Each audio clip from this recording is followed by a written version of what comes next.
저게 지금 해일이 아니고 저게 강물이 넘쳐가지고 저렇게 해일처럼 번지고 있어요. 엄청 무섭죠.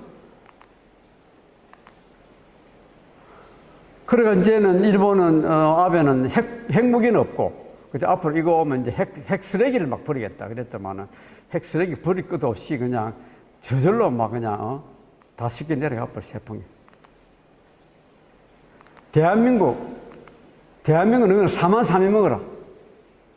근데 이 태풍이나 뭐 산불 나면 그저 몇백 명, 많아지고 몇십 명 이렇게 죽는 게 다인데 이거는 1년에 몇만 명씩 죽어나요. 제일 큰 겁니다. 제일 큰 거. 사실 제일 피해 큽니다.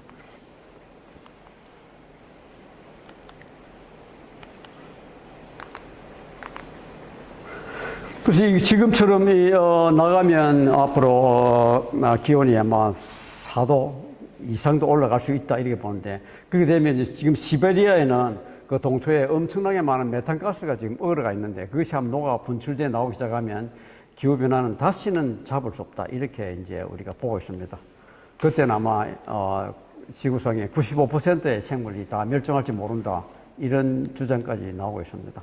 그래서 이거를 막으려고 그러면 산업화 이전보다도 기온을 2도 이상 올라서는 안 돼. 2도 이상.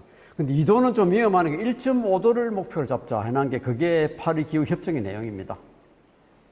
그런데 작년에 우리나라에서 기후변화 회의를 하면서 1.5도 특별 보고서를 채택했습니다. 그 이유는 뭔가 하니까 2도가 올라가면 북극의 얼음이 완전히 다 손상돼서 회복할 수가 없게 되고, 그리고 산호초가 전멸한다고 봅니다. 그리고 기후 난민이 수억 명이 생겨가지고, 이거는 뭐 우리나라 기후 난민 뭐 몇십 명 와도만 난리가 났지요. 못 받겠다고. 몇 억 명이 되기 때문에 이건 도저히 우리가 감당할 수 없다. 그래서 1.5도를 목표로 해야 된다. 이렇게 잡아놨습니다. 그렇게 하려고 그러면 앞으로 2050년까지는 기후 변화를 일으킨 온실가스가 하나도 배출돼서는 안 됩니다. 그걸 갖다 우리가 탄소 없는 사회라 이래 부르죠. 탄소 없는 사회. 그리고 지금 각국 정부가 파리 기후 협약에 제출한 유엔에 제출한 그 내용을 보면 1.5도를 지킬 수가 없습니다. 2도도 지킬 수가 없습니다. 지금 3도 이상 올라가게 되어 있습니다. 지금처럼 인류가 살면 이거를 기후변화를 도저히 막을 수가 없어요. 지금 미국 사람이 얼마나 에너지를 많이 쓰는지, 미국 사람 한 사람보다 1000배나 큰 고래만큼 에너지를 씁니다. 고래만큼 에너지를 써요. 지금 고래가 아마 100만 마리 좀 넘을 거로 보고 있는데, 고래가 인류가 지금 76억 명이 있잖아요. 76억 명이 만약 미국 사람처럼 에너지를 쓴다 그러면 이 지구가 견딜 수가 있는가? 고래가 바다에 76억 마리가 있다 그러면 바다에 견딜 수가 있는가? 이건 도저히 가능하지 않은 겁니다. 또 자원을 얼마나 낭비하는가 하니까 한 사람 죽을 때까지 자기 몸무게 수천 배의 자원을 쓰레기로 만들어 버립니다. 이건 지구가 도저히 감당할 수가 없는 겁니다. 지금 이거 재난 나는 거, 이런 건 다 너무나 당연한 이야기입니다. 그리고 지금처럼 살면 전 인류가 지금처럼 살더라도 지구가 1.5배가 있어야 된다. 이렇게 보고 있는데, 한국 사람처럼 살라 그러면 지구가 3.5개가 있어야 된다고 이렇게 봅니다. 그래서 우리는 지금처럼 살 수 없다. 그래서 지금 지속 가능한 발전을 이야기하고 있는데, 지속 가능한 발전을 처음 이야기할 때는 환경적으로 건전하고 지속 가능한 발전, 이래서 ESSD라고 그랬어요. 그리고 지금은 ESSD를 안 하고 SD, 지속 가능한 발전을 이야기하는데, 거기는 이제 환경뿐만 아니고 경제나 사회나 모든 걸 다 갖추어가지고 균형지게 발전해야만 인류가 앞으로 지속 가능한 사회를 만들 수 있다. 그래서 지속 가능한 발전을 ST라고만 이야기를 합니다. 그런데 우리나라에는 녹색 성장 기본법을 만들어가지고, 녹색 성장 기본법은 또 뭐가 되어 있는가, 어떻게 되어 있는가 하니까 경제와 환경이 조화를 이루는 성장을 말한다. 그래서 아주 성장을 강조하고 있고요. 그리고 사회 문제는 이거는 빼고 경제와 환경을 이야기하는데 경제를 먼저 내세웠어요. 근데 이 법에 보면 가장 중요한 목표가 기후변화를 막는 게 가장 중요한 목표입니다. 이 변에 보면. 근데 이 법에 보면 이 모든 국정과제에 이 녹색 성장 정책이 반영돼야 된다. 이렇게 이제 서체가 있어가지고 굉장히 강력한 법을 이렇게 만들어 놨어요. 그래서 녹색성장위원회 제가 위원장을 맡고 있는데 하는 일이 뭔가 하니까 녹색성장 기본 전략을 만들면 이 전략이 모든 정책에 다 반영돼야 되는데, 그래서 이 녹색성장 기본법에 보면 아마 100여 가지의 법이 여기 다 묶여져 있고 그 중에 녹색성장 기본법이 가장 우선한다 이렇게 되어 있습니다. 그래서 여기에 보면 위원회에 들어와 있는 분이 이제 국무총리하고 제가 공동위원장이고 17분의 장관이 들어와 있는데 거의 모든 장관이 다 들어와 있죠. 그거는 우리 모든 부서에 이거 계름이 다 전파돼야 된다. 그래서 이렇게 적어놓은 겁니다. 그 녹색 성장이라는 거를 뭐 그동안에 이명박 정부 들어와서 뭐 잘못했다 그래가지고 사람들이 반감이 많은데, 사실 이 녹색 성장에 관련된 국제기구들이 지금 많이 만들어져 있습니다. 이와 같이. 그리고 많은 국제기구들이 녹색 성장 개념을 지금 쓰고 있습니다. 그래서 이번에 코로나를 맞으면서 여러분들 잘 느끼겠지만 우리 코로나 맞으니까 우리나라는 마스크 수출 금지했지요. 그거는 아무것도 아닙니다. 베트남, 러시아는 식량 수출을 금지했고요. 또 어떤 나라들은 뭐 금지를 안 해도 수송 체계가 다 마비가 돼가지고 뭐 그걸 주고받고 할 수가 없게 돼 있어요. 그래서 앞으로 이거는 언제든지 다시 올 수 없기 때문에, 그리고 이 전염병뿐만 아니고 기후변화 자체로 인한 재난 자체도 이런 거를 막을 수 있기 때문에 앞으로 우리가 해야 될 게 뭔가, 당장 제일 급한 게 식량 자립을 해야 됩니다. 우리는 앞으로 식량 자립을 하지 않으면 이거 앞으로 이런 일 다시 하면 우리나라 다 망하게 돼 있습니다. 그리고 에너지 자립을 해야 됩니다. 에너지 자립. 북한이 90년대에 엄청나게 많은 사람이 지금 굶어 죽었다고 이제 이야기가 되고 있는데, 그 이유는 소련이 망하면서 석유를 북한에 안 줬더만은 석유 없으면 농사도 못 짓습니다. 그래서 많은 사람이 굶어 죽었습니다. 에너지 자립을 꼭 해야 됩니다. 그리고 자원은 앞으로 자원 순환 사회를 만들어야 되고요. 그리고 환경 오염이나 환경 파괴는 절대로 지구가 받아들일 수 있는, 우리 땅이 받아들일 수 있는 그 능력 이상은 해서는 안 됩니다. 그래서 앞으로 이렇게 하기 위해서 우리 국토를 잘 관리해야 되는데, 우리 관리해야 될 목표를 제가 4가지를 딱 적어 놨습니다. 4가지. 첫째는 산림. 육상 생태의 기반은 산림입니다. 산림. 고대 문명 국가들은 다 산림을 없애고 사막을 만들면서 나라가 다 망해 없어졌어요. 산림은 꼭 지켜놔야 됩니다. 그리고 두 번째는 갯벌. 바다 기반은 갯벌입니다. 지난 100년간 바다가 급속도로 망하면서 우리가 기술이 그렇게 발달해도 어획량이 자꾸 줄어가요. 더 할 수가 없어요. 그 기반은 갯벌입니다. 갯벌을 없앴기 때문에 그렇습니다. 갯벌은 딱 지켜놔야 됩니다. 그리고 식량 생산한 농경지 딱 지켜놔야 됩니다. 역사적으로 보면 도시국가들은 전부 다 100년도 못 넘기고 다 망했는데, 식량을 자급자족하지 못하면 나라로 존재할 수가 없습니다. 딱 농경지 지켜나가야 됩니다. 그리고 물. 모든 생명체가 생명에 기대는 게 물입니다. 물은 딱 지켜놔야 됩니다. 그래서 정치 잘하는 나라들은 이 4가지를 전부 다 총량 규제로 다 묶어놨습니다. 총량 규제란 말은 이미 훼손이 너무 많이 됐기 때문에 이제 더 이상 훼손하면 안 된다. 훼손하려고 그러면 다른 데 이걸 복구해놓고 훼손하라. 그게 총량 규제입니다. 그리고 우리나라 지역사회를 우리 기후, 지리, 문화에 맞고 에너지 자원 적게 쓰도록 생태학적인 단위로 만들어야 되고, 그래서 앞으로 필수품은 최대한도 국내에서 생산하고 사치품만 최소한도 외부에 수입하도록, 그래 놔야만 이번에 코로나 같은 일이 오더라도 다시는 또 기후재난이 오더라도 우리가 또 살아나갈 방도가 있는 겁니다. 북한에 보면 엄청나게 많은 사람이 죽었다는 이유가 바로 에너지가 없어서 그렇게 됐다는 걸 좀 알아두시고요. 그래서 우리가 생태학적인 단위로 지역사회를 만들어야 된다는 말은 앞으로 에너지는 그 지역에 필요한 거는 그 지역에서 만들 수 있도록 이렇게 분산형 에너지 체계를 갖춰야 되고, 물질, 뭐 자원 없습니다. 자원 순환 사회를 만들어야 되고, 또 교통은 제대로 에너지 적게 쓰도록 교통 체계를 만들고, 그리고 지역 간에 부족한 거 남는 것으로 다 교환하도록 그렇게 협체가 잘 돼야 됩니다. 그렇게 우리나라가 녹색 성장 계획을 만들고 이렇게 한 지가 벌써 지금 10년이 됐는데, 그래가지고 기후 변화 일으키는 온실가스 줄이겠다고 이렇게 계획을 내놨는데 지금까지 온실가스를 한 번도 줄인 적이 없습니다. 2017년도 자료가 지금 가장 최근에 나온 자료인데 2016년까지 계속 늘어났습니다. 계속 늘어나. 한 번도 줄여본 적이 없습니다.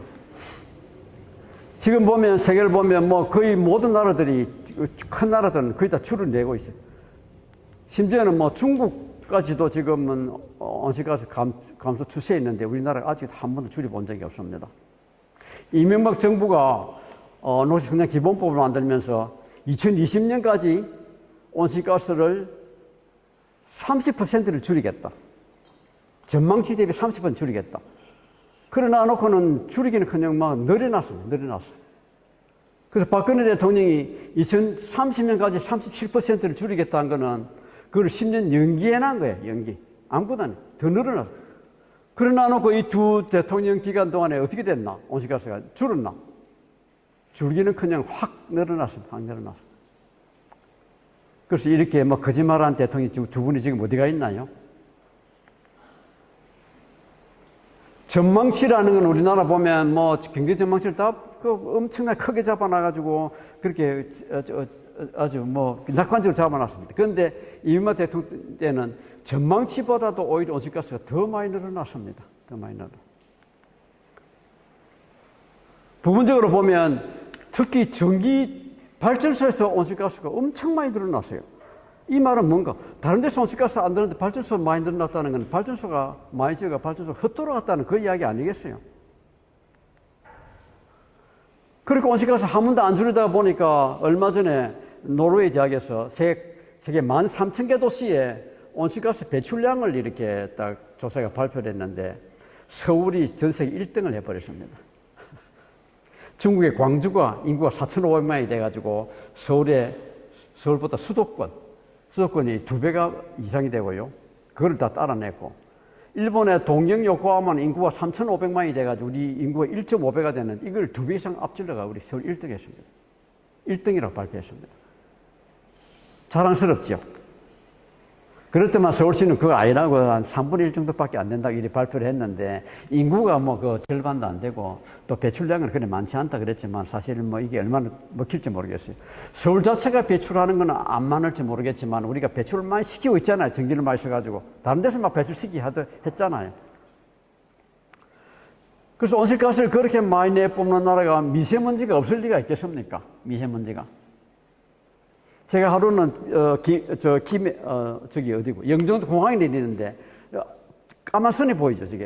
저게 지평선도 아니고 수평선도 아니고 저게 미세먼지 선입니다. 미세먼지 선이 이거 언제 생기나? 바람 한 점 없는 날, 구름 한 점 없는 날 이런 게 생겨요.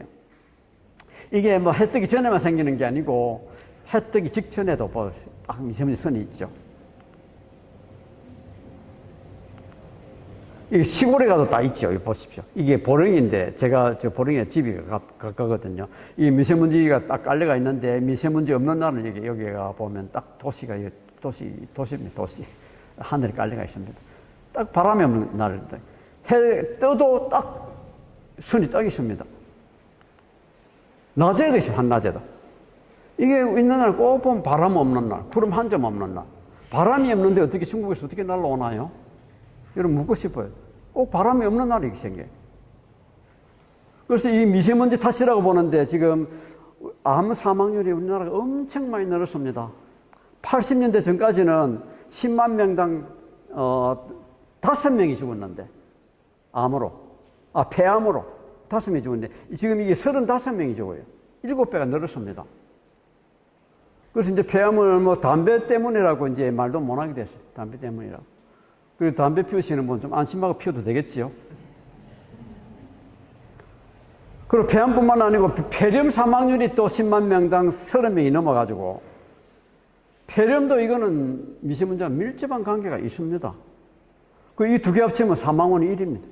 그 미세먼지가 사망원이 1이라고 보시면 돼요. 그리고 뭐 심장병도 미세먼지와 밀접한 관계가 있다고 보는데 심장병 사망률도 엄청 늘어나고 있고요. 그래서 이게 미세먼지 때문에 죽는 사람이 굉장히 많다고 봅니다. 근데 통계 자료를 보면 서울의 미세먼지가 농도 조금 줄고 있는 것 같지요. 그렇죠. PM2.5 이게 이제 우리가 초미세먼지라고 이야기하고 있는데 사실 국제 용어로는 그냥 미세먼지입니다. PM2.5가 초미세먼지가 아니고 PM10은 우리는 미세먼지라고 하지만은 기술 용어로는 호흡먼지입니다. 우리 호흡에 들어갈 수 있다 그래서 들어가기 때문에. 그런데 통계 자료를 잘못 놓고 놔두면 사람 속이기가 참 쉬워요. 평균 농도는 그렇지만은 고농도 일수가 엄청 늘었습니다. 최근에 들어오면서 고농도 일수가 이 기후변화 때문이라고 보는데요. 그리고 우리나라 서울의 미세먼지 농도가 다른 나라와 비교해 보십시오. 훨씬 높죠. 그리고 서울만 보면 안 됩니다. 서울만 보면. 서울에는 뭐 나쁜 공장들도 다 외곽에 빠져나가는데 서울보다 서울의 주위 도시가 훨씬 더 높아요. 보십시오. 이 많은 도시를 퍼져나가면서 이제 서울 사람뿐만 아니고 우리나라 많은 사람들한테 미세먼지가 다 이렇게 퍼져나간 겁니다. 그걸 생각하셔야지. 그리고 미세먼지 종류가 좀 달라졌습니다. 미국에는 디젤차가 거의 없어요. 3%가 안 돼요. 근데 미국 도시에는 뭐 발전소가 없으니까 먼지를 하면 자동차 먼지가 거의 다인데 이 디젤차가 3%밖에 안 되지만은 폐암에 미치는 영향은 70%가 디젤차 때문이다. 이렇게 이야기하고 있습니다. 미국에서는. 일본은 디젤차가 1%도 안 되지만은 디젤차를 이제 미세먼지의 가장 주범을 뽑고 있어요. 큰 피해를. 근데 우리나라는 어떻게 됐나? 이명박 대통령 때 디젤차를 친환경 차라 그래가 디젤차를 막 보급을 장려해가지고 지금 길에 다니는 차는 디젤차가 대부분입니다. 디젤차가. 그게 먼지가 엄청 독해진 거죠. 먼지가.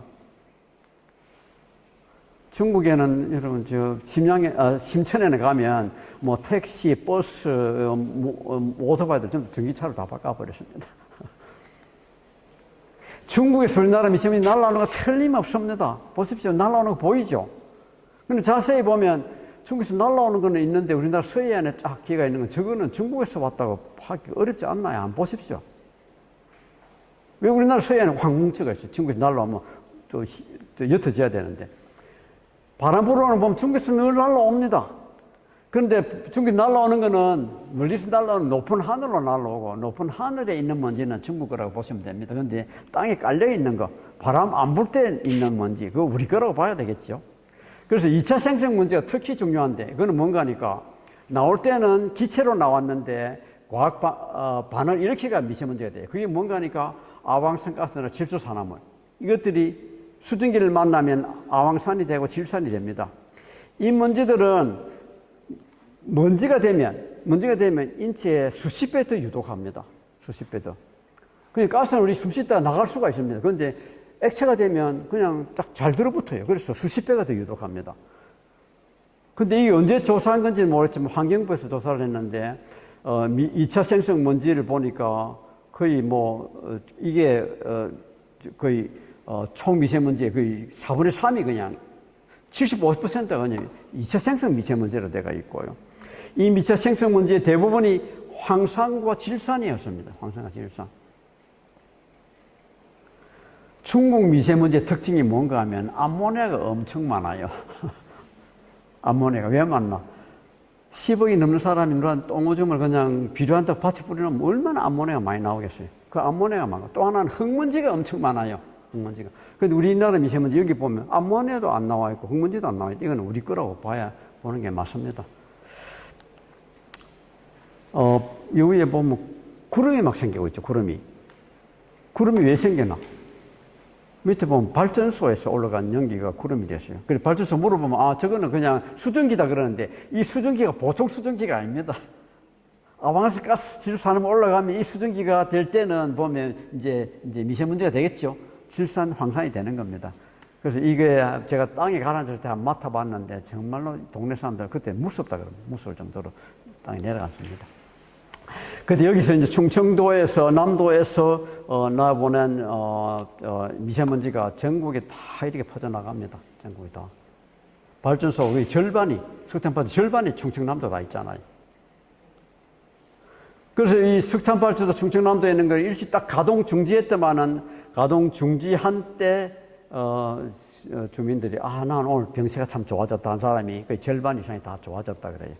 실제로 조사한 것도 보면 아주 오래된 석탄발전소 2개만 딱 닫았는데 충청남도에서 미세먼지 싹 줄은 거 보세요. 이렇게 2달간 거의 모든 충청소에서 다 이렇게 싹 줄은 거예요. 24%는 딱 줄었습니다. 그래서 이 영향이 크다는 거예요. 알겠죠? 기후환경회의가 작년에 만들어지면서 이제 미세먼지 대책을 세웠는데 겨울 동안에 보면 석탄발전소 많이 닫게 했습니다. 14개 내지 22개를 닫게 했어요. 한겨울에는 22개, 봄에는 14개 일어났는데, 봄에는 22개. 그러나더만은 지난 겨울에 미세먼지 거기에 불필요 많이 없었어요. 이번 토론화 되기 전만 하더라도 확 줄었습니다. 특히 고농도를 확 줄었습니다. 그래서 이거는 우리나라 대책이 말을 듣는다 그 이야기입니다. 우리나라 미세먼지가 크게 고농도 영향을 미쳤다고 합니다. 그런데 왜 이렇게 미세먼지가 자꾸 갈수록 심해졌나? 우리나라는 세계 특이하게도 헌법에다가 환경권을 딱 명시해가지고 모든 국민은 쾌적한 환경에서 생활할 권리를 가진다 이래 놨는데 이게 실제로 지키지나? 아닙니다. 실제는 어떻게 하나? 모든 국민은, 특히 모든 기업은 환경 기준까지 오염시킬 권리가 있다. 이렇게 해석을 해요. 그리고 아무리 공장이 들어와도 그거를 여러분 시골 사람들이 그거를 소송을 걸어도 그 환경영향 평가서를 낼 때는 환경 기준 이내다 이렇게 내겠죠. 그러면 전부 다 통과됩니다. 이 헌법을 안 지켜줘요. 우리나라 법원이 엉터리죠. 그렇죠. 법원이 엉터리. 헌법을 안 지켜줘요. 헌법은. 이 법을 지키려면 어떻게 되나? 지금 우리나라는 이미 오염이 많이 되기 때문에 앞으로는 어떤 사업이든지 환경 개선시키는 사업이 아니면 허락해서는 안 되는 겁니다. 그래야만 이 헌법이 지켜집니다. 그래서 미세먼지를 이렇게 많이 내뿜는 석탄 발전소가 이렇게 많이 있는데 우리나라는 이 미세먼지 나오는 데가 온실가스 나오는 데가 똑같습니다. 똑같은 데서 나옵니다. 온실가스 안 줄이면 미세먼지 줄일 수 없고 미세먼지 안 줄이면 온실가스 줄일 수 없습니다.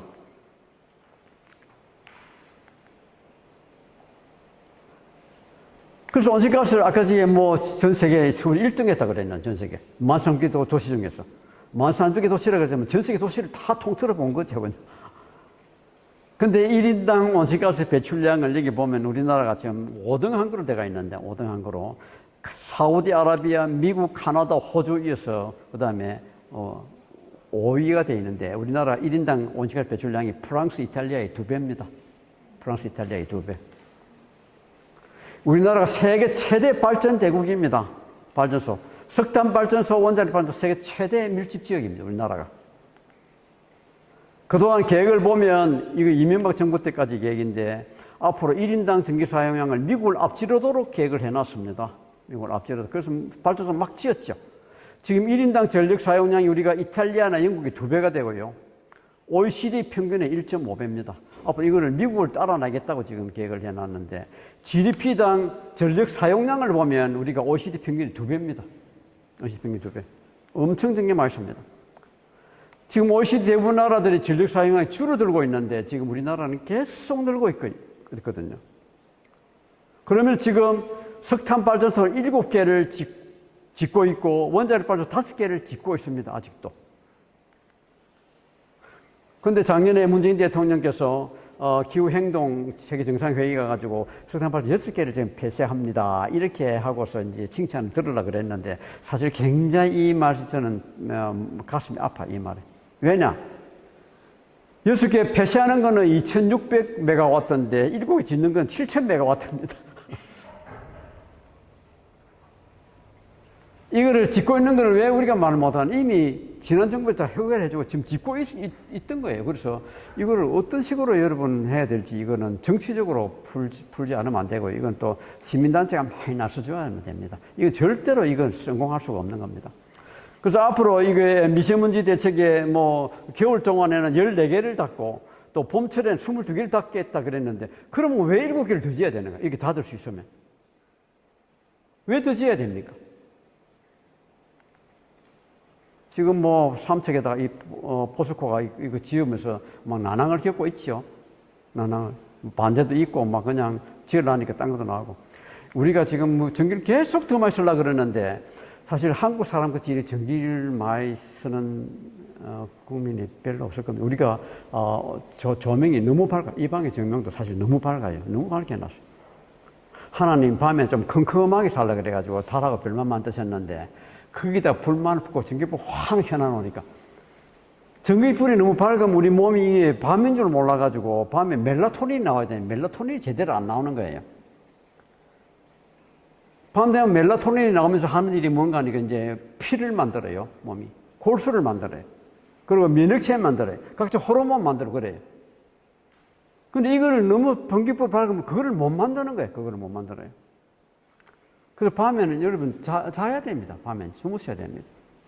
서울대학교 입학생들을 보니까 뭐 절반 이상이 다 정신이 좀 건강하지 못하다 그러던데.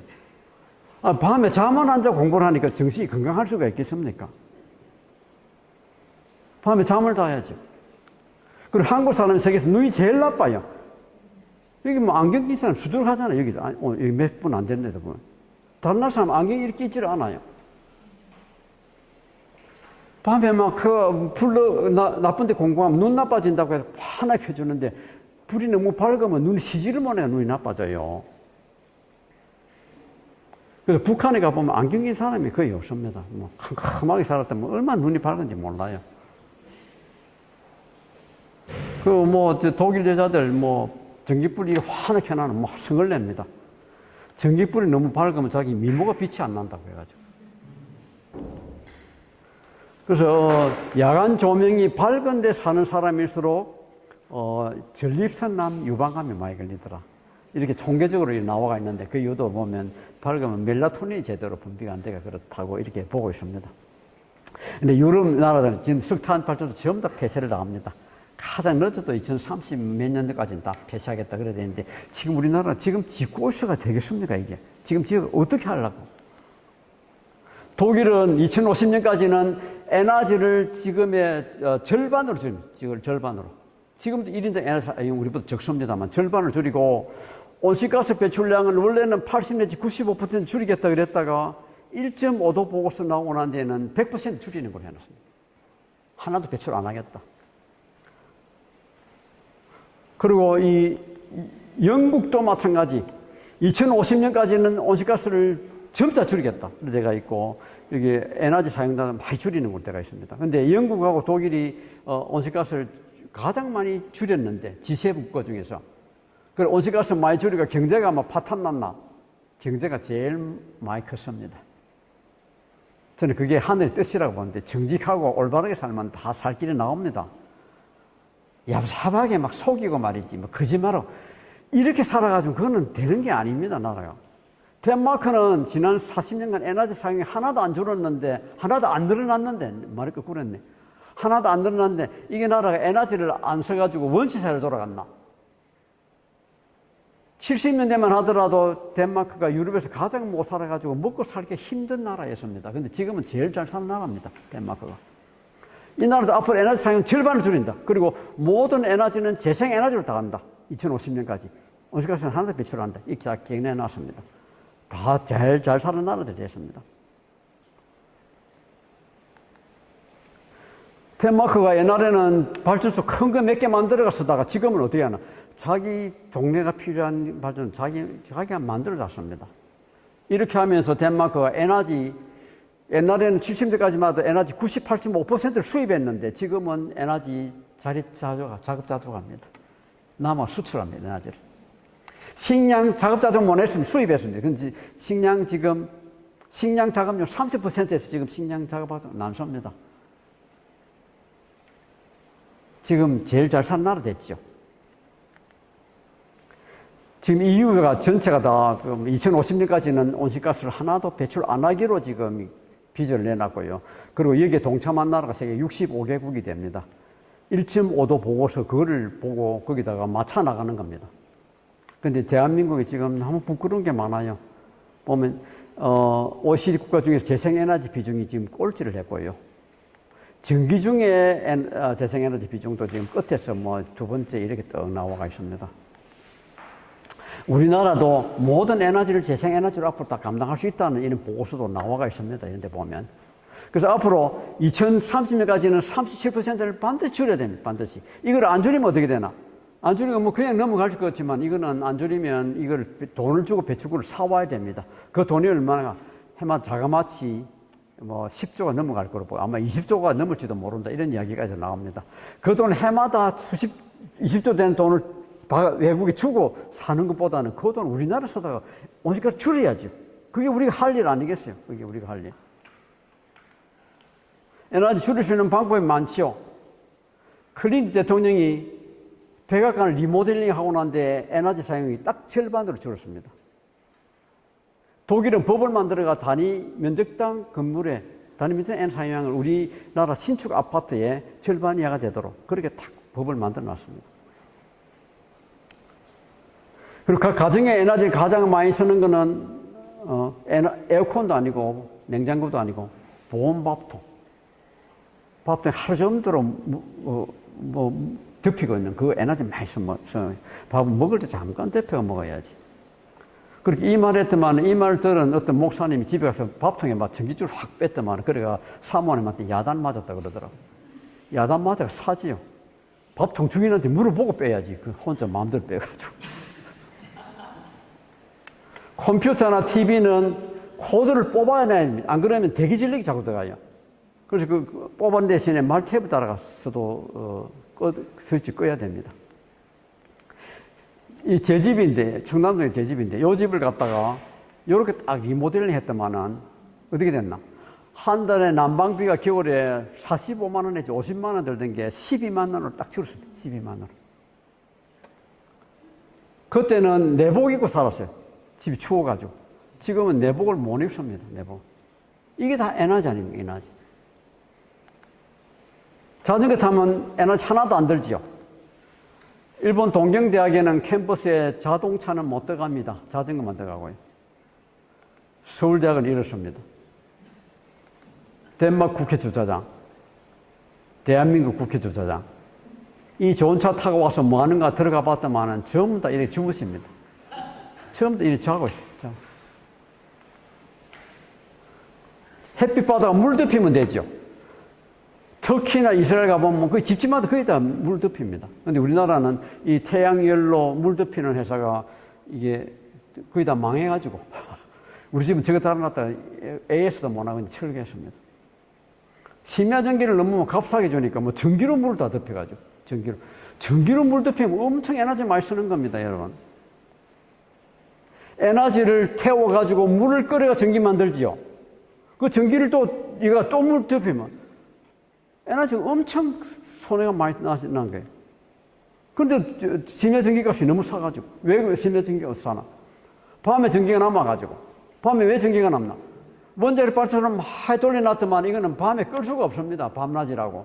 그냥 밤에 전기 남다가 막 쓰라고 한 거예요. 요 태양광이 펜을 달면 전자가 튀어나오는데 전자를 반도체를 한 방향으로 가게 하면 그게 전기가 되는 거예요. 저기 시골에도 집이 하나 있는데 죄송하지만은 이 13년 전에 이걸 달 때 3kW짜리 달 때 그때 2천만 원 넘었습니다. 지금 얼마나? 500만 원, 500만 원. 5년마다 값이 딱 절반 떨어집니다. 태양광.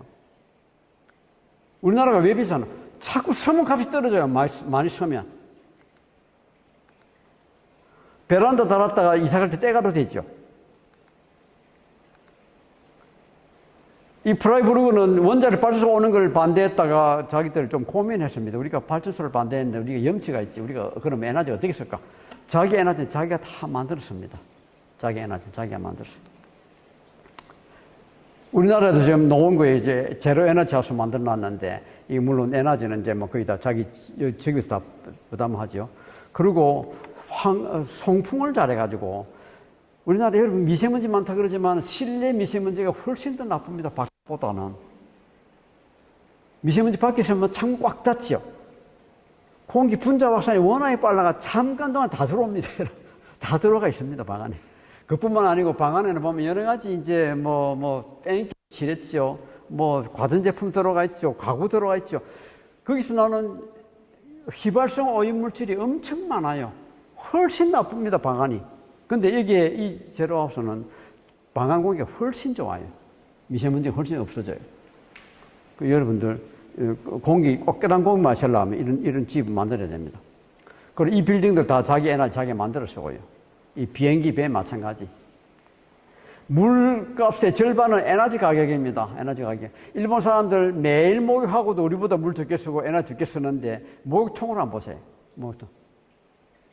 뚱뚱하면 들어가지도 못해요. 통 안에. 변기 보세요. 변기 위로 물이 뚝 떨어지잖아요. 저기다 손 씻어요. 그래서 일본 남자들, 우리 한국 남자들 보고 좀 놀라는 게 화장실에 가서 남자들이 이 볼 보고 손도 안 씻고 나오는 남자들이 그래 많네요. 그 말 듣고 나니까 남자들은 악수 못 하겠지요. 이 시골 마을 이제 옛날에는 어떻게 했나? 전기 받아가지고 전기요금 주고 전기 쓰고, 석유 받아가 난방하고 석유요금 주고, 이 사람 이제는 난방을 자기가 다 하고요. 전기 자기가 다 만들었습니다. GNP는 떨어졌습니다. 자기가 만들어 자기가 쓰면 GNP 하나도 0이에요, 0. 그런데 더 살기 좋은 마을. 이런 마을들이 자꾸 생겨나고. 우리나라에도 에너지 잘하는 마을이 있습니다. 이런데 전부 다 이 태양광 달아가 에너지 자기 만들 쓰고, 이 인기 좋아가지고 또 하나 더 만들고 있습니다. 우리나라 전국을 다 이렇게 그리드를 연결해가지고 지역마다 에너지 전기가 남는 데서 모자라는 데를 주고, 모자라는 데서 남는 데서 받아가고, 그렇게 하면 전기를 쓸데없이 버리는 데가 없이 다 아낄 수가 있습니다. 요거 스마트 그리드만 잘해도 전기를 20%를 아낄 수 있다, 이렇게 실증적으로 다 이야기를 하고 있습니다. 그리고 지금 이 집집마다 지금 이 AMI를 달고 있는데, 이거는 뭔가 하니까 그 시각에 전기 쓰는 양을 우리가 다 알 수가 있고요. 그리고 전기가 좀 부족하다 그러면 우리가 그 정보를 알고 이제 전기 제품 쓰는 거 좀 참고할 수가 있고요. 그리고 뭐 컴퓨터, TV 이런 거 오래 안 쓰면 저절로 다 끄도록 하고, 이런 거 좀 달게 되어 있습니다. 그래서 이걸 연결해가지고 전기를 잘 쓰면 어떻게 되나? 발전소 용량을 확 줄일 수 있어요. 발전소 켜는 거를. 발전소는 어디에 맞춰 키우나? 가장 최고 전력 소용량에 맞춰가 발전소를 가동하는 거예요. 그럼 석탄 발전소, 원자력 발전소 밤에 끌 수가 있나요? 전기 없다고. 밤낮 돌아갑니다. 밤낮. 그리고 지난 가을에 보면 전기가 막 85%가 그냥 헛돌아갔다는 이유가 보면 그 밤중에는 그렇게 돌아가는 거예요. 발전소 돌아가지만 쓰질 않는 거예요. 그럼 헛돌아, 그 전기 다 날아가는 겁니다. 그래서 이 피크용을 탁 줄여버리면 발전소는 어떻게 되나? 줄이는 만큼 발전소 그만큼 돌아갑니다. 그만큼. 그래서 이걸 관리를 잘하면 얼마든지 발전소 용량 줄일 수가 있는 겁니다. 안 짓고도 할 수 있는 겁니다. 우리나라가 지금 값싼 에너지를 써가지고 값싸게 제품만 생산해가 수출해가 우리가 돈 번다. 이렇게 하면서 값싼 에너지를 막 수입하는데, 그 값싼 에너지 수입하는 게 얼마가 됐나? 지금 수입값이 떨어져서 그렇지만 비쌀 때는 지금 거의 200조 원을 해마다 에너지 수입했습니다. 200조 원을. 에너지 전환이라는 게 뭔가? 이 200조 원을 밖에 줄 게 아니라 우리나라 안에 쏟아가지고 우리가 이 200조 원으로 우리가 에너지를 생산하고, 또 그 돈으로 에너지 절약하도록 하고, 효율 올려가 절약하도록 하고, 그렇게 하면 우리나라가 훨씬 더 부강하게 살 수 있습니다, 여러분. 그렇게 하자는 겁니다, 에너지. 그렇게 하면 어떻게 되나? 에너지를 우리나라가 다 만들면 온실가스 하나도 배출 안 됩니다, 여러분. 우리가 석유가 있나요? 석탄이 있나요? 원자력이 있나요? 아무것도 없잖아요. 그럼 안 하면 온실가스 배출 안 되고 미세먼지 안 나오고, 그러고 우리가 이걸 끌어낼 수가 있는 겁니다. 그렇게 하자는 겁니다, 앞으로. 그렇게 해야 돼. 그게 에너지 자립입니다, 에너지 자립. 여러분, 자원을 만드는데, 제품 만드는 데는 많은 에너지가 들고 많은 자원이 소모가 됩니다. 그 자원 수완 정책을 우리가 나라가 사실 잘 만들어 놨었는데, 그 전까지 잘 만들어, 이게 좀 어지러워졌지요.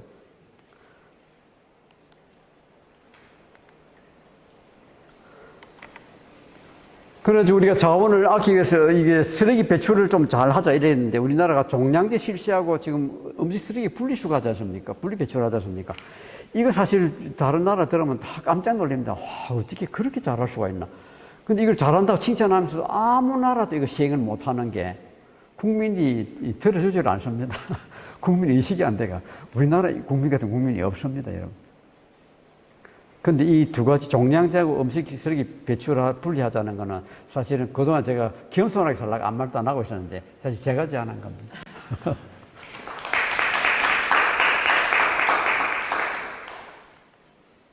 그래, 일단 하는데 보니까 딱 이 종량제 봉투에 들어가는 게 40%, 음식물 쓰레기 30%, 재활용 봉투에 30% 이렇게 딱 3등분이 되더라고요, 보니까. 그래서 이걸 우리나라가 사실 세계에서 딱 유일하게 우리나라만 하고 있는 거. 근데 유럽에 플라스틱 봉지를 딱 쓰는 걸 보니까 잘 사는 나라든 비닐봉지 안 쓰고 못 사는 나라들이 많이 써요. 많이 써요. 우리도 비닐봉지 못 쓰도록 이렇게 옛날에 규제를 하고 있었는데 이명박 정부 들어가 이걸 다 풀어버렸거든요. 그럼 어떻게 됐나? 서울에 지금 비닐봉지 쓰는 거 얼마나 쓰나 보니까 이렇게 엄청나게 많이 쓰는 거예요. 화문 없애고 나니까, 이거 규제를 없애고 나니까 다시 만드는 게 그렇게 어렵다 그러네요. 지금 다시 이제 환경부에서 하려고 그러고 있는데, 화문 없앤 건 참 다시 만들기 어려워요. 왜냐면 이거 먹고 사는 기업체들이 막 생기거든요. 핀란드, 덴마크, 일회용 비닐봉지는 아예 금지되어 있습니다. 금지. 제일 잘 사는 나라들. 플라스틱 사용량 우리가 엄청 많이 쓰고 있잖아. 지금 보십시오. 포장형 플라스틱도 우리나라가 이렇게 많이 써요. 이것도 지난 10년간에 그냥 확 올라가더라고요. 규제를 풀고 나니까. 일회용 컵. 한 사람이 1년에 500개를 쓴다 그래서 깜짝 놀랐습니다. 깜짝 놀랐어요. 이것도 규제가 있었는데, 막 규제를 없애버려가지고. 그래, 이명박 대통령이 이걸 없앴는데, 이분은 종이컵을 사랑해가지고, 종이컵 쓰면 뭐 2겹으로 쓰더라, 2겹으로. 국민 밉사. 2겹으로 써요, 종이컵도. 이것도 이제 이번 다시 이제 예치금제 다시 만들어 놓았죠, 이제. 이 프라이부르그는 이 컵을 돌려주면 1유로를 돌려줘, 1유로를. 우리도 종이컵 돌려주면 500원 준다. 1000원 줘도 좋지만 500원 준다. 다 돌려주겠지요. 이거를 못하는 거예요. 종이컵을 너무 사랑해가지고. 플라스틱 봉지를 이 아프리카 나라들까지 다 지금 금지하고 있는데 왜 그러냐. 비가 오니까 비닐 봉지가만 나와가지고 뭐 화수도가 막혀가지고 홍수가 나는 거예요. 그래서 이거 못하게 하는데 우리는 이거 하다가 그만둔 나라가 대한민국은 이거 다 하다 그만둔 나라. 그 플라스틱을 하도 많이 돌아다니가 시골 가보면 플라스틱을 다 태우고 있습니다.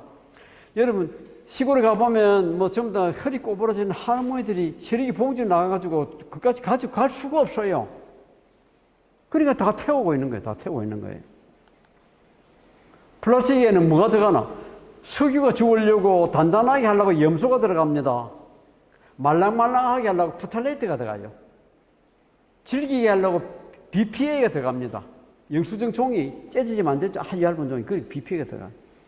그리고 우레탄, 스티로폼 만드는데 TDI가 들어가요. 그리고 가전제품도 불타면 안 되니까 불타지 말라고 PBD라는 게 들어가요. 근데 이 염소, 포탈레이트, BPA, TDI 빼고 PBD가 다 환경 호르몬. TDI는 환경 호르몬이 아니까 더 좋은 건가? 이거는 다른 것보다도 몇십 배 더 유독합니다. TDI 들어가는 게. 그래서 여러분, 요새 집에 불 나면 다들 사람들 타 죽지 않고 질식해 죽지요. 질식해 죽는 게 특히나 우레탄 같은 거 이런 것들 보면 엄청 유독합니다. 이거 다 질식해 죽습니다. 근데 불을 타면 이것들이 뭐 새로운 물질이 나오나? 그게 아니고 이것들이 잘게 쪼개져 가지고 나노 물질이 되면 그게 독성이 이제 다 나타나는 거예요. 그래서 이거 우리가 플라스틱 버리면 언젠가는 그 독성이 다 나타납니다. 언젠가는 그 독성이. 그래서 이 플라스틱 중에서 막 이게 슬그찌해지는 거 있지, 이런 것들도 막 나오는데 수돗물을 조사해보니까 세계 거의 모든 수돗물에서 플라스틱 조각이 다 나옵니다, 여러분. 다 우리가 먹고 있습니다. 뭐 물벼룩, 아메바 다 나옵니다. 플라스틱 조각이 다 나와요.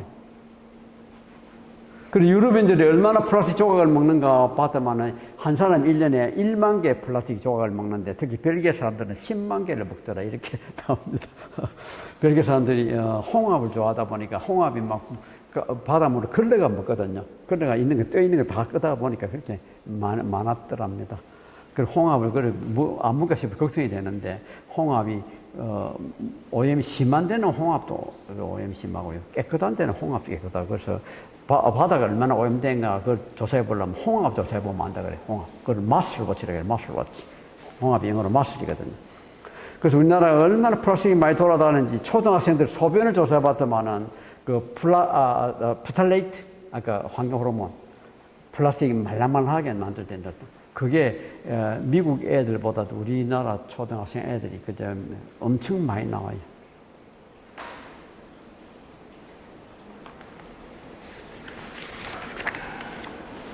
일회용품을 4일간 손 뗐더만은 샴푸 안 쓰고 영수증 손 안 대고 그랬더만 환경오염이 확 줄어드는 거 보세요. 특히 가운데 있는 게 뭐 에틸 파라벤 있죠. 이거는 식품 보존제인데 여러분들 뭐 쉽게 먹으려고 통조림 뭐라 그러나 그런 음식들 많이 먹잖아요. 패스트푸드 많이 먹잖아요. 그런데 이제 들어가 있는 것들인데 이걸 안 먹으면 이렇게 확 줄어듭니다. 일주일간 일회용 용품만 막 썼다. 이렇게 확 또 올라갑니다. 그래서 여기 젊은 여성분들도 많이, 특히 이제 젊은 여성분들 이런 것들 좀 잘 봐두시기 바랍니다. 여러분, 식량, 곡식값은 엄청 뜁니다. 조금만 충분히 들었다 그러면. 2008년도에 뭐, 쌀값이, 곡물가 3배 이상 뛰고, 특히 쌀값은, 밥에 먹는 쌀값은 5배 이상 뛰었는데, 그 이유가 호주에, 가뭄에 들어가지고, 뭐, 곡식 생산 안 됐더만, 호주가 식량 작업을 할 때만, 이게 확 뛰어버린 겁니다. 이런 일이 앞으로 얼마든지 또 올 수가 있습니다. 얼마든지. 그래서 여러분, 세계 강대국들은 전부 다 식량 작업 자족 다 합니다. 유럽의 거의 모든 나라 다 합니다.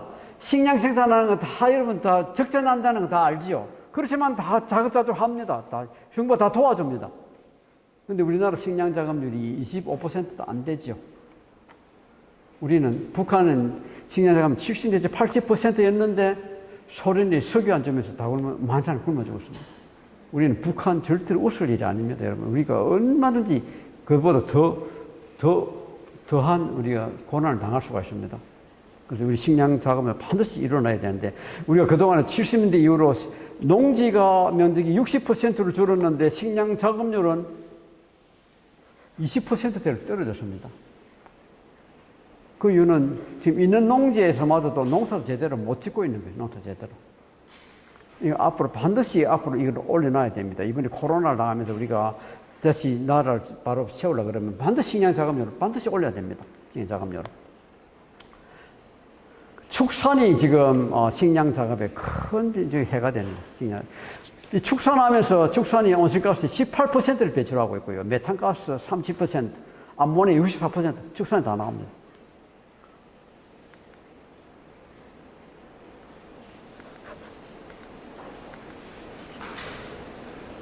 그리고 도시에서도 농사를 할 만큼 다 해야 됩니다. 지금 미국에는 보면 집에서 농사를 못 짓게 하고 있었지요. 못 짓게. 이렇게 지금 꽃을 갖고 오느라고. 이 사람이 농사 짓다가 쫓겨났습니다. 동네 버린다고. 그래서 미국에서는 뭐 집 앞에서 농사 짓고 뭐 벌 키우고 빨래 늘고 하면 다 쫓겨나요. 그런데 예외가 있습니다. 전쟁이 일어나거나 공황이 되면 정부가 막 또 농사 지어라 그럽니다. 어떻게 갑자기 농사 안 짓던 사람 갑자기 농사 지을 수가 있겠어요? 그래서 농사 지어라 그럽니다. 그래도 농사도 이렇게 예쁘게 지으면 아무 말도 안 합니다, 여러분. 잔디밭이 아니더라. 이렇게 지으면. 오늘 더 예쁘지요? 잔디 있는 것보다. 아무 말도 안 합니다. 이 사람 자기가 뭐 고구마를 키우면서 자기가 막 애국자라고 이렇게 막 애국자 농장 이렇게 정원이라고 붙여놨는데 제가 보니까 좀 아니에요. 보기가 좀 안 좋아요. 고구마는 뭐 그냥 농사 짓는 것도 아니죠. 그냥 막 크잖아요. 근데 뉴욕 마나탄에도 보면 농사를 짓습니다. 최근에 와서. 농사 짓고 그냥 버려두면 그 깡패들 막 나오는 데거든요. 웨스트 사이드 스토리 보셨나요? 그럼 깡패들 막 모이가 사람벌이 그러잖아요. 근데 이런 거 하고 나면 깡패 못 들어옵니다. 이렇게 하고. 딱 그 자리에다 이렇게 농사를 지었는데. 그걸 하면서, 그 마나탄 사람들은 막 서로 이웃간이 없는데 이웃에 동네가 만들어지고, 마을이 만들어지고, 여기서 농산물도 자기들 팔기도 하지만, 친환경 농산물 모아가 팔고, 그런 일을 자기들이 합니다, 여기서. 그리고 지붕 농사를 세계 제일 많이 짓는 데가 뉴욕입니다. 뉴욕. 이게 지붕이다, 지붕.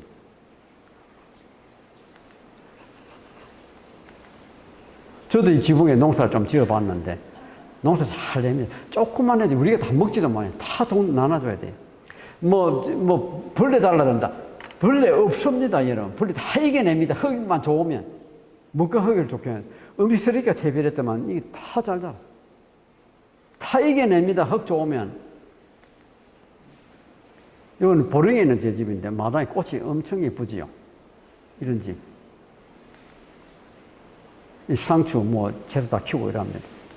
고구마도 키우고. 이 지일꾼이 접니다. 이거 채비 넣고 있고. 여기도 음식 쓰레기하고 집에 잡초 뺀 그까지 좀 채비해 가서 하는데, 이거 대충 다 이겨냅니다. 환경대학원 옥상에 들어가면 이렇게 경치가 너무 좋지요. 여러분 여기 가서 공부하시면 좋잖아. 이런 데 가서 공부하면. 우리 정규 박사는 여기서 공부했는데 그때는 이게 없었지요. 이 한쪽에는 농사지 있습니다. 이렇게. 벌도 키우고 이렇게. 벌도 키우고. 유럽의 시골들 가보면 너무 경치가 좋습니다. 아름답습니다. 정부에서 이 경치 지켜주는 것만 해도 고맙다고 다 보상을 하고요. 다 이렇게 삽니다.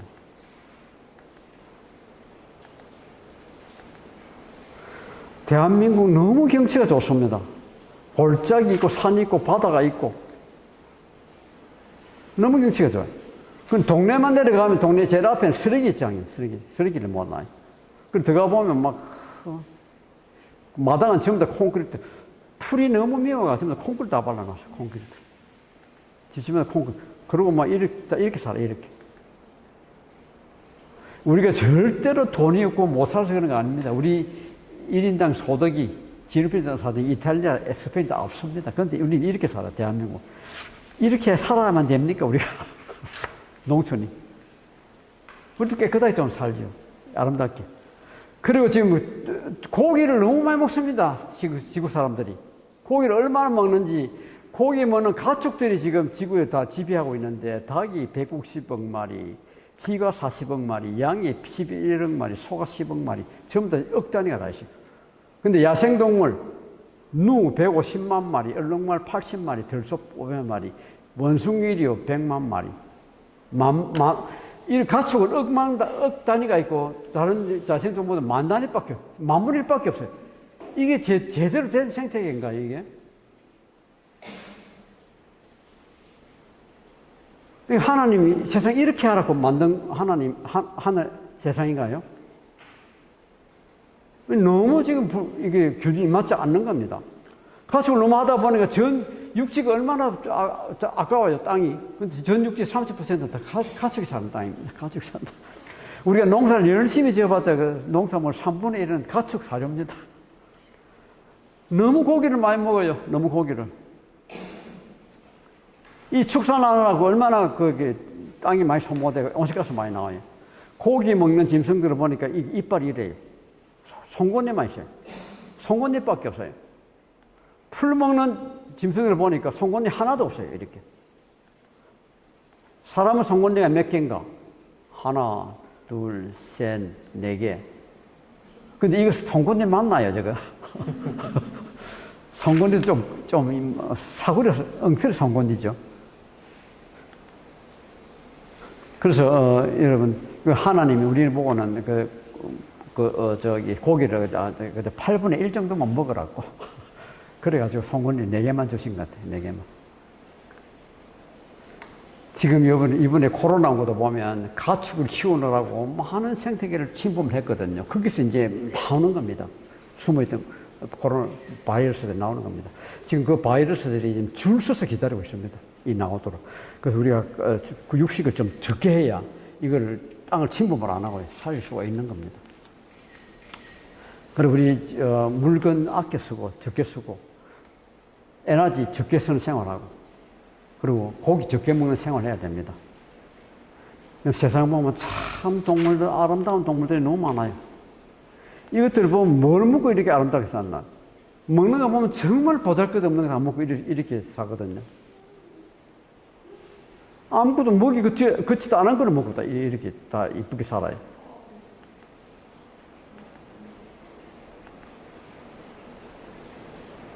그래서 성경 보면 일어났습니다. 하나님이 말하기를 내가 만들었지만 내가 봐도 참 잘 만들었구나. 사람 보십시오.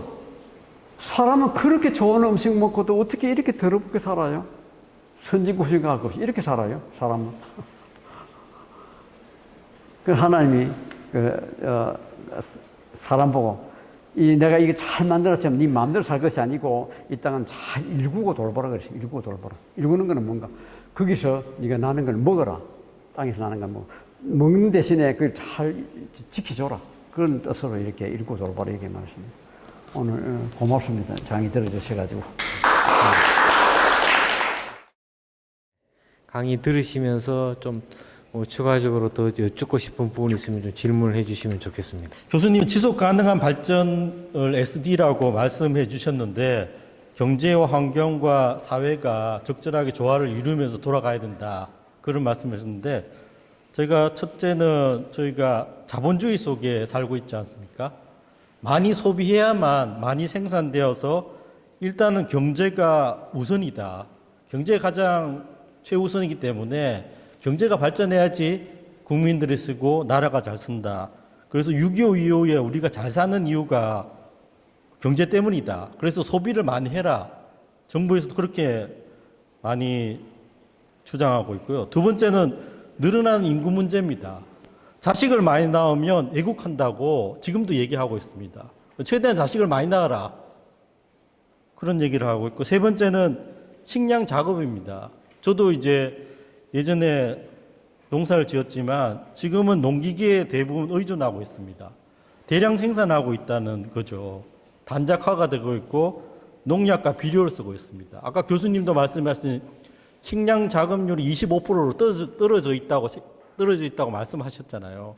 이걸 올릴 수 있는 방법을 저희가 채택한 방법은 농기계입니다. 대량의 농기계를 투입해서 대량의 생산을 해야지만 우리가 식량 작업을 올릴 수 있다고 그렇게들 얘기하고 있습니다.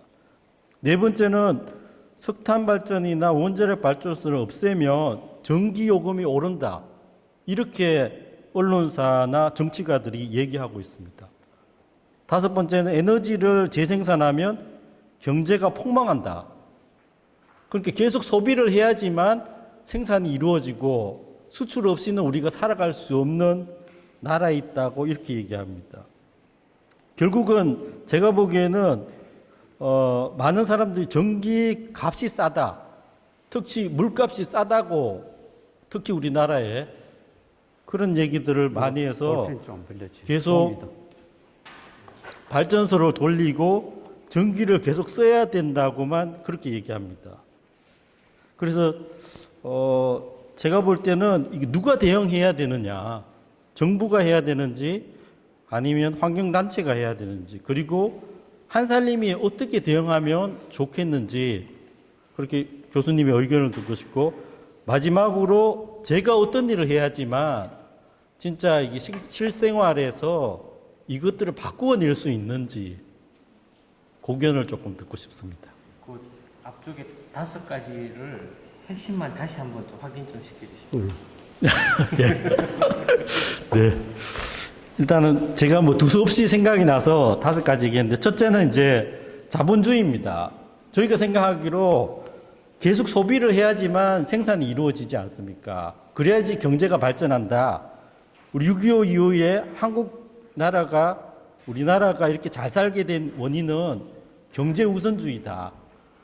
결국은 쓰지 못하면 제가 기억을 못 해요. 그런데 첫째 아까 경제하고 두 번째는 뭐라 그러셨죠? 늘어난 인구입니다. 네? 늘어나는 인구. 자식을 많이 낳아야지. 자식 많이 낳아라. 예, 애국하는 길이다. 세 번째는 또 뭐라 그러셨죠? 세 번째는 식량 작업인데 주로 식량 농기계에 의존하고 있다는 거. 네 번째가 네 번째는 석탄과 원자력 발전소를 없애면 전기요금이 오른다. 전기요금, 예. 네. 다섯 번째가 다섯 번째, 에너지를 재생산하면 경제가 폭망한다. 뭐라고? 폭망한다. 경제.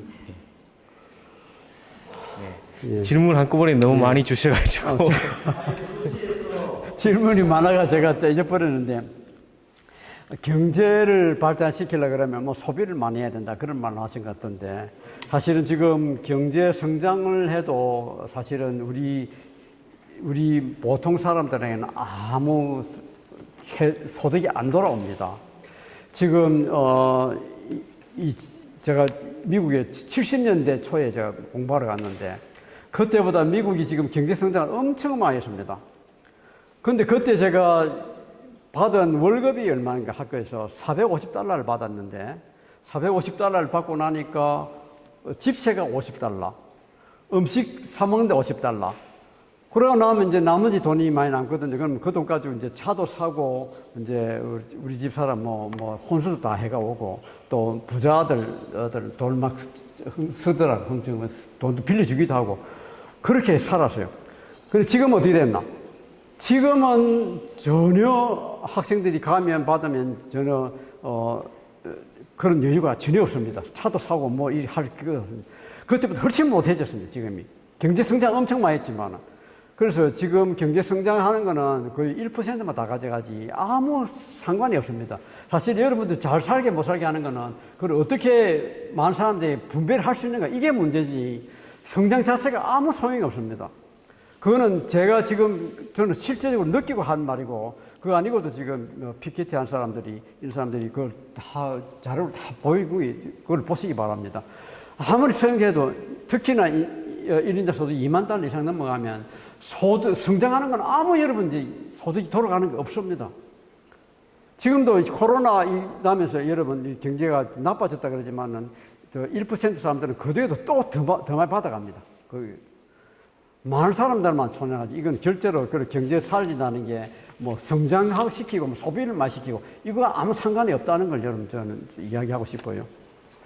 둘째, 자식을 많이 낳아야 된다. 그거는 기업들이 하는 욕심이지. 왜 기업들이 자꾸 성장해야 되는가? 자식이 많이 나와가지고 인구가 많이 나와가지고 소비를 많이 주면 자꾸 지금까지 해왔던 성장하는 걸 바라는 건지 그런 거지. 우리가 인구 성장을 안 하더라도 거기에 맞게 자기들 기업을 규모를 운영하면 되는 거고 그런 거지. 그거를 꼭 그거는 기업이 가진 욕심하고 일반 국민 전체가 가지는 그 생각은 좀 달라야 된다고 그걸 알아주시기 바랍니다. 그래서 많은 정치가들도 막 자식을 많이 놓으라 그러는데 그런 기업들의 그런 성장 욕구를 받아들이기 위한 것이지 절대로 그거는 일반 국민들을 위한 건 아니라고 저는 생각합니다.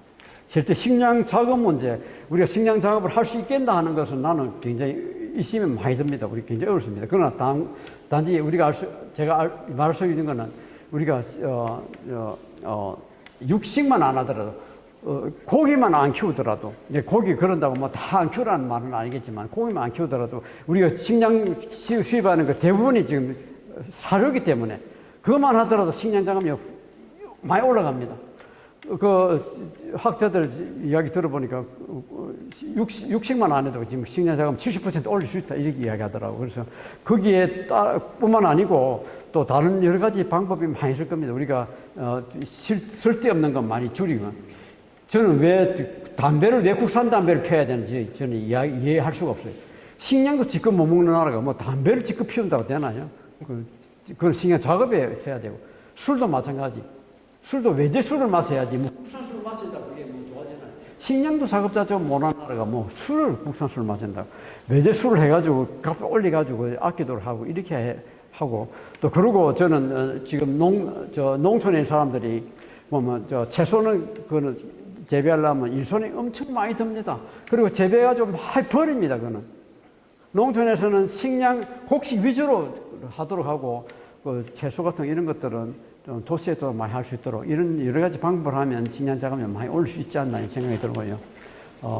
또 그 외에도 뭐 또 그거는 식량 농업하는 사람들이 많이 연구해야 될 줄 압니다. 그런데 사실 농생대에서는 이런 걸 연구를 별로 안 하고 뭐 기계화하는 이런 걸 연구를 많이 하는 것들은 오히려 농약 쓰고 뭐 농기계 만들고 그는 한살림 같은 데서 좀 많이 아이디어 내줘야 될 것 같습니다. 전기요금 오르지 않나 석탄 원자를 빼면 아닙니다. 석탄이나 원자를 쓰면 전기요금은 반드시 또 올라갑니다. 석탄에 미세먼지를 줄여야 됩니다. 그거 하려고 그러면 온실가스 빼야 되고 질소 산업을 빼야 되고 전기요금 확 올라가게 되어 있습니다. 원자력 안전을 중요시하고 하면 올라가게 되어 있습니다.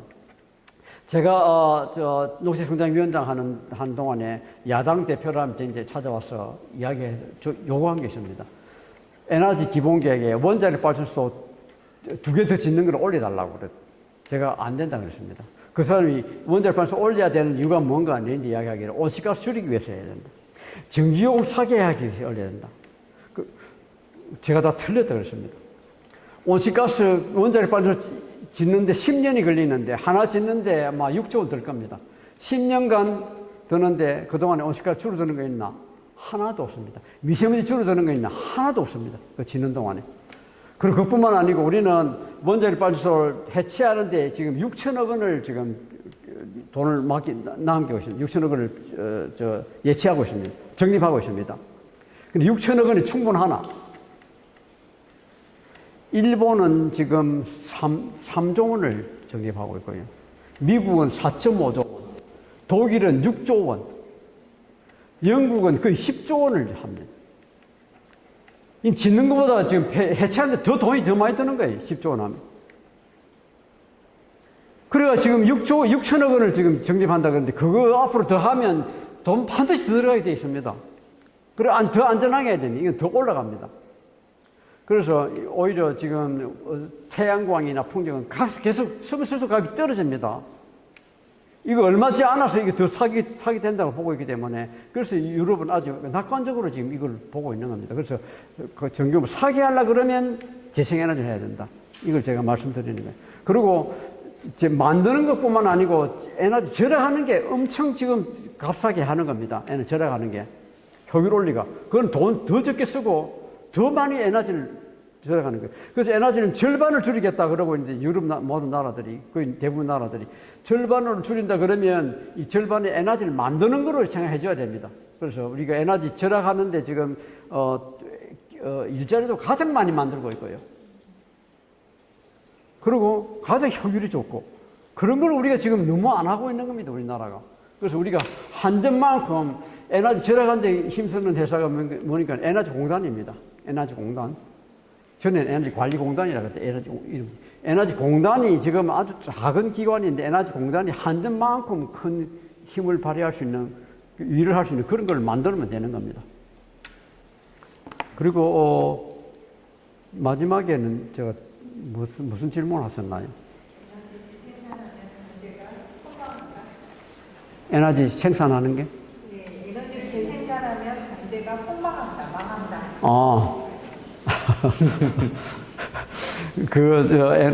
에너지를 가면 폭망하는 게 아니고, 그게 이렇습니다. 제가 덴마크 아까 말씀드렸죠. 덴마크는 옛날에 그렇게 못 살다가 에너지 98.5% 수입하다 지금 에너지를 수출한 나라가 됐는데, 지금 가장 잘 사는 나라였습니다. 우리가 200조 원이라는 돈을 에너지를 수입하는 데 써가지고, 그거 가지고 값싼 에너지를 만들었다 해서, 그게 우리나라는 절대로 좋은 일인 거 아닙니다, 여러분. 그 돈이 우리나라에 돌아가야, 200조 원 우리나라에 쏟아야, 그게 에너지 사는데 설마 에너지 돈을 더 많이 들었다 그러더라도 그건 우리나라 이득이 되는 겁니다, 우리나라에.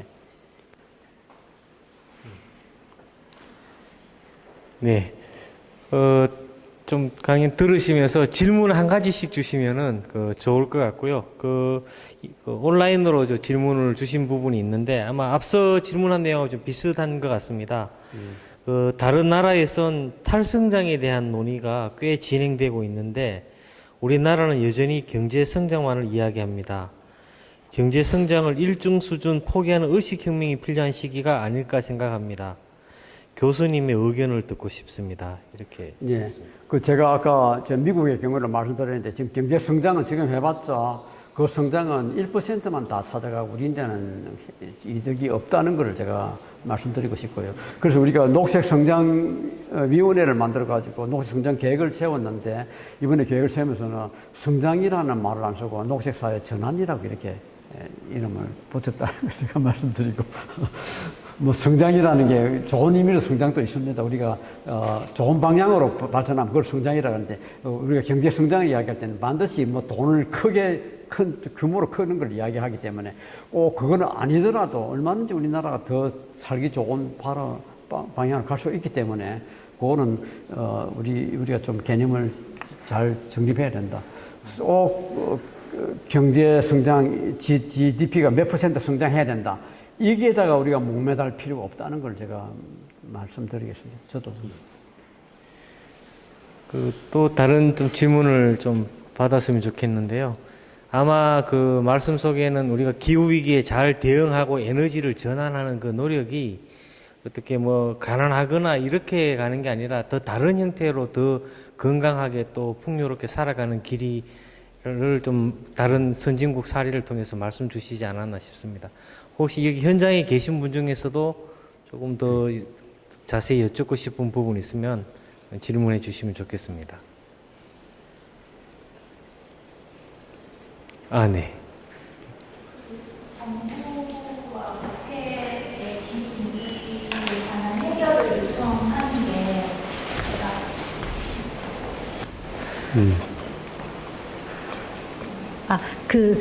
이제 기후 위기를 해결하기 위해서 개인들이 할 수 있는 이제 생활에서 할 수 있는 그런 실천들이 있을 것 같고, 정부가 주도적으로 에너지에 대한 부분이라든지 앞서서 해결을 위한 노력을 해야 되는 게 있을 것 같은데, 이제 시민들이 정부에 요구할 때 정치인을 뽑을 때 기후 위기 공약이 있는 사람들을 뽑는다거나 이제 그런 거는 조금 알겠는데, 정부의 요구를 할 때 정확히 어떤 지점을 가지고 좀 구체적으로 요구할 수 있을지 항상 고민이 많이 되더라고요. 그 부분이 있고, 또 여기 보니까 녹색성장위원회 위원장님이시기도 하고 하니까, 정부가 그린 뉴딜이라든지 이런 걸 발표를 하는 거 보면 의지가 없지 않은 것 같은데, 기후 위기 해결에 대해서 이렇게 좀 다른 나라에 비해서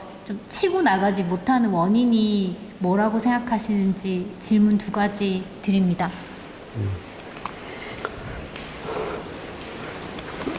사실 정부가 올바른 정책을 좀 입안하는 게 굉장히 중요합니다. 근데 우리 국민들이 정부에다가 뭘 요구할까?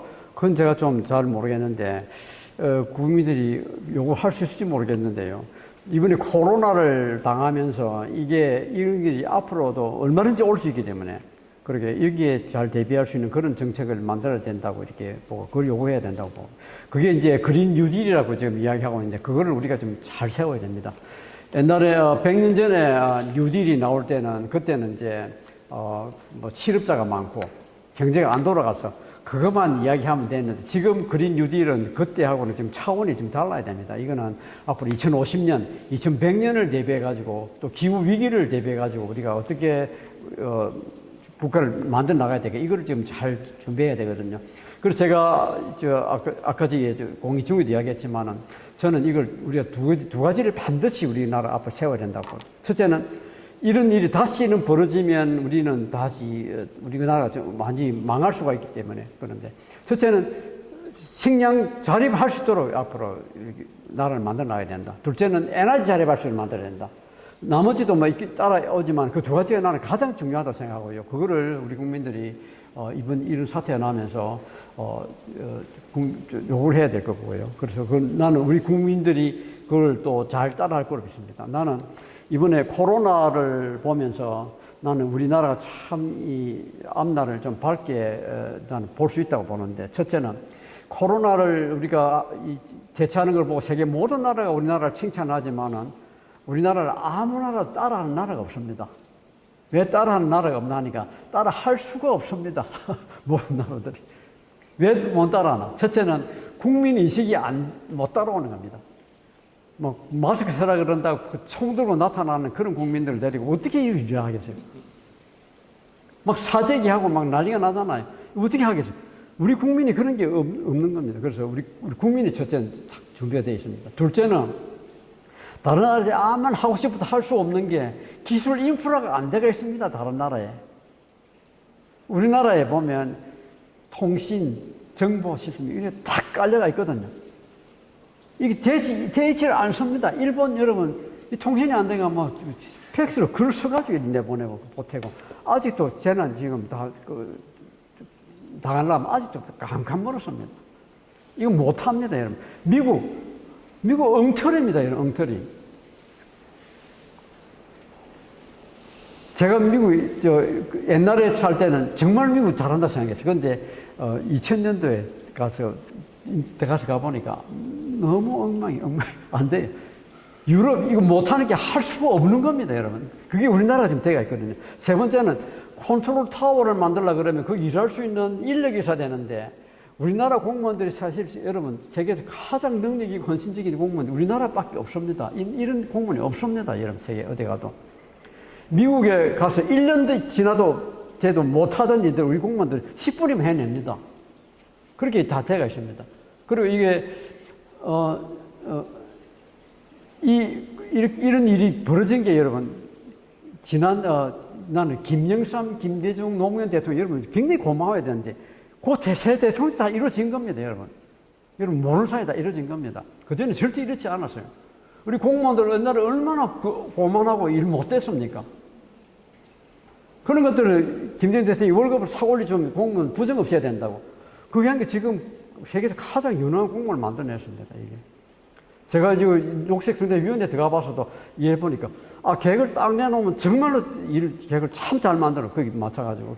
이게 할 수 있는 게 우리나라밖에 없거든요. 그래서 이게 할 수 있는 바탕이 되기 때문에 앞으로 이 그린 뉴딜을 새로 만들면 우리가 계획을 정말 잘 짜야 되고요. 이걸 따라할 수 있는 국민, 또 기술 인프라, 또 컨트롤 타워를 만들 수 있는 능력이기 때문에 우리가 앞으로 잘해야 된다, 그렇게 생각해요.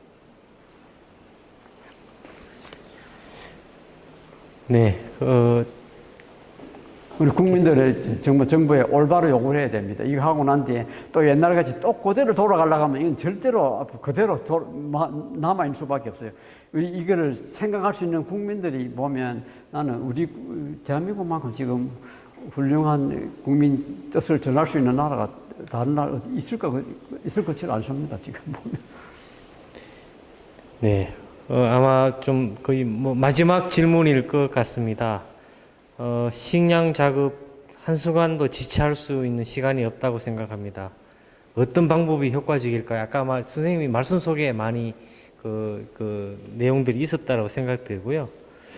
그리고 육식 문제가 있는데 이제 한살림도 많이 고민하고 있는 지점인 것 같습니다. 전혀 육식을 안 할 수도 없고 한살림도 줄일 수 있도록 노력을 해야 되겠죠.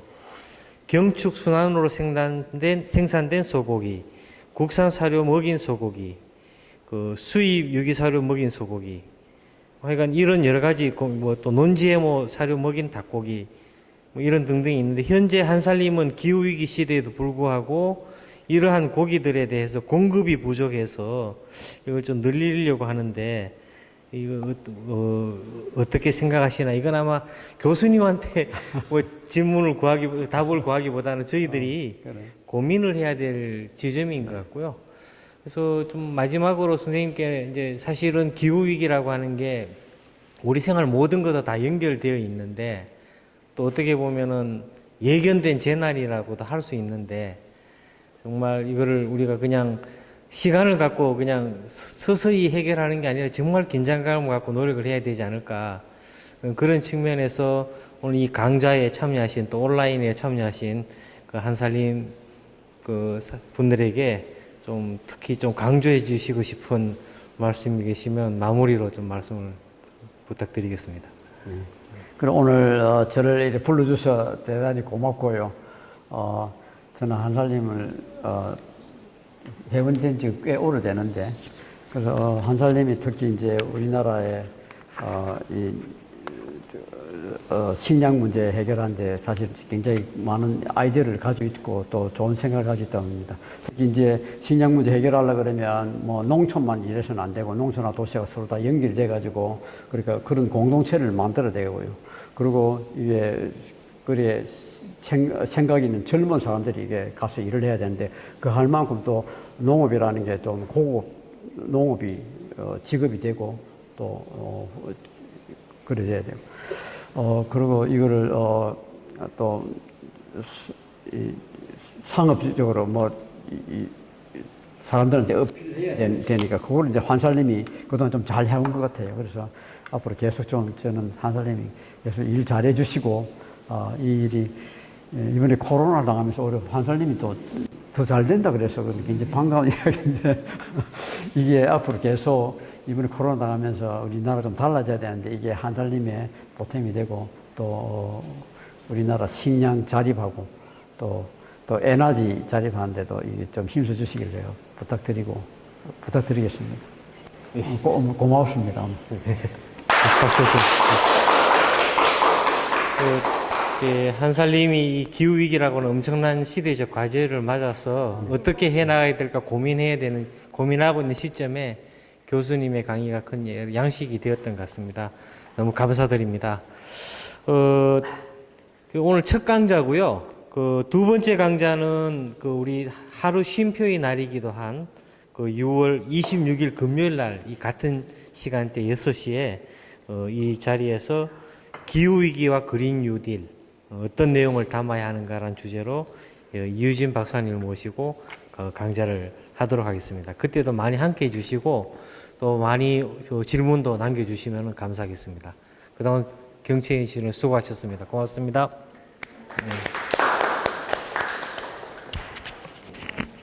네.